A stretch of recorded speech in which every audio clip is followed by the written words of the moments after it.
Don't use ChatGPT for your essays unless you want to get caught.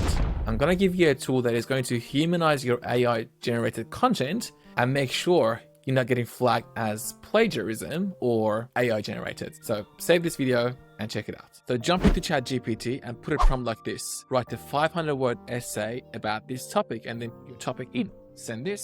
ChatGPT is going to generate that essay for you, and you can submit this as is, but I'm pretty sure it will get flagged.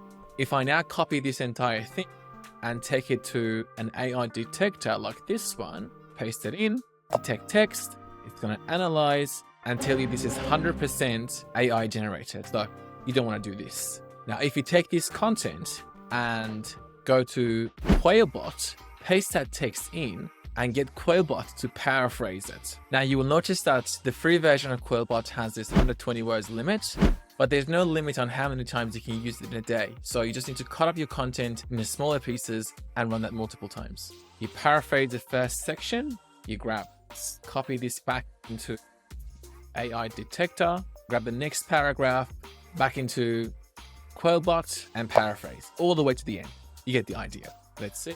And it's only 7% AI generated. It highlights the area where it thinks it's actually AI generated. So what I can do is I can go back to that specific area and just change some of the words. Check it again. And there we go. 0% AI and 100% human. I'm not showing you this to teach you how to cheat, but I do believe students and everyone should start using AI on a daily basis for different tasks. And it will take schools and universities a lot of time to catch up and incorporate this into their education.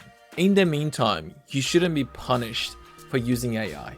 A laborious task like this could be outsourced to AI, so you can start think bigger instead of spending your time writing an essay. This is completely free.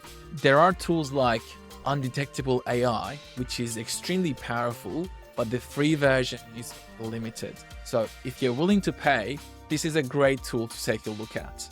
If you're interested in content like this, make sure you follow. Tell me how you use AI in your daily life in the comments below and press that like button. Best of luck and see you next time.